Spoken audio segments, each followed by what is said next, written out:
Hello， 大家好，欢迎收看《骷髅日记》。那很开心，影片来到了第2集。今天是一个让我开心的一个日子，因为IG 上面有提到有买了3个改装品，那准备今天要装到车上去。那先来介绍一下，如果你还没有追踪我的 IG， 连结就在下面。那记得追踪我的 IG， 可以看到之后影片准备更新的内容，或者是你想要看到什么样的内容，也可以用 IG 告诉我。现在介绍我们的第1个改装品，那就是这个风镜。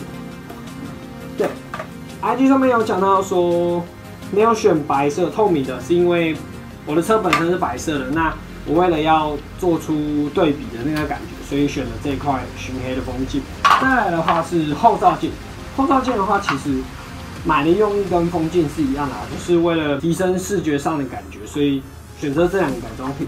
最后一个呢是在 IG 上面有卖关子的，就是这个红色的灯条。红色的灯条会拿来做什么呢？在 IG 上面有说是原本灯系的延伸，所以灯条会变成什么？我相信大家应该不难猜那个方向。但是实际的成果目前看来是不多人做这种东西。我自己是还没有看过啦，所以想自己先试试看。我觉得这一项功能对于2轮骑士来说，是有帮助的，所以想要去做这样子的改装。接下来呢，我们就前往今天要去的那一间车行，我们就先往那个地方前进。废话不多说，我们出发吧。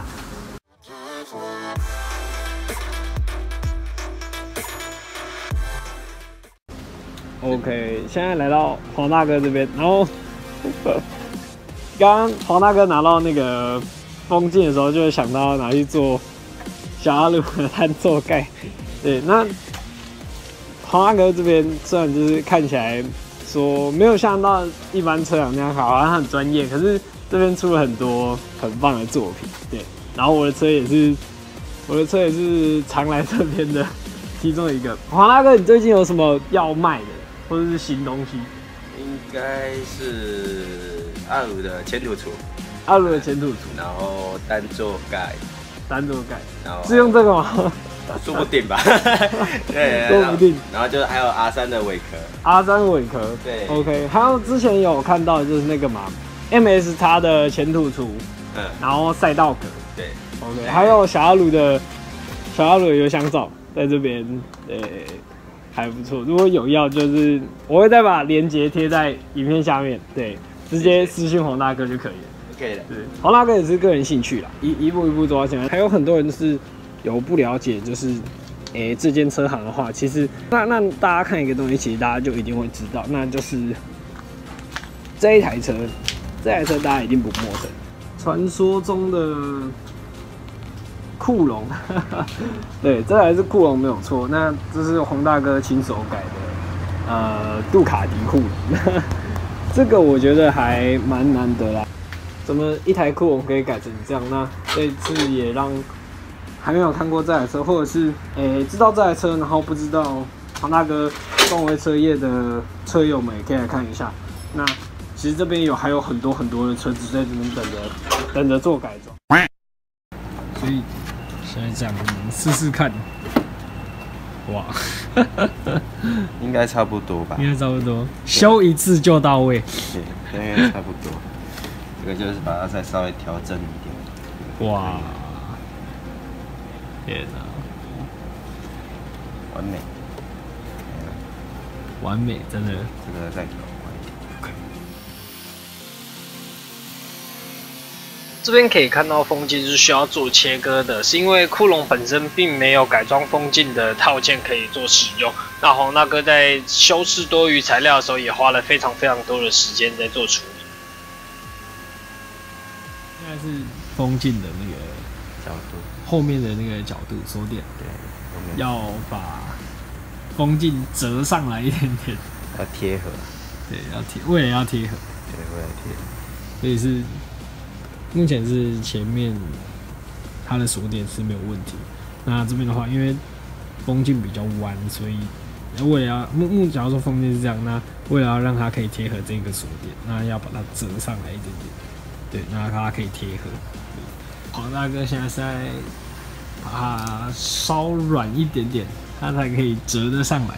那刚刚的话已经有试过，就是这一块材料是可以折弯的，摸起来温温的，但是它已经硬掉了。对，所以这块还不错，它还可以再做加工。对，就不用硬锁上去。红道哥，你刚刚烧的是哪一边？这边吗？对，这边就是在做修改，因为它贴比较轻一点点，前面这边要再把它修掉就可以了。前面那边再修掉，说那个风镜就是再修一点点，修一点。了解。好 ，OK， 那都改完了。结果最后呢，还是因为造型上面就是不如预期，因为其实看上去有一点后照镜太大了吧，对啊，所以还是决定放弃它。那最后还是要来揭晓一下，就是我的那个灯条最后去哪里了？这个灯条呢，它在这里，很难发现它。对，那目前我有开小灯了，所以后面的话是有亮。那黄大哥帮我压个刹车。对，它就变成我摩托车的第3刹车灯。这个功能我构思了好一阵子，终于在今天黄大哥帮我完成了。那原本我是想自己接线的，那因为来黄大哥这边有很多次了，然后也看过他包线的那个能力，所以我觉得这个东西还是交给他比较好。然后还是要谢谢黄大哥，对他整个下午帮我做了很久，尤其是这块风镜就弄了2个多小时嘛，差不多吧。好，那个还是谢谢你，谢谢。那如果大家还有什么，就是有想要改装，尤其是最近是 MSX 小阿鲁 R3 嘛，上述这3个车款，如果你有想要改车的，来到洪大哥脸书的链接，我一样丢在影片的最下面，等让大家点进去，直接私密洪大哥就可以了。对，好，大概这些还是谢谢你，谢谢，感谢大家，感谢大家。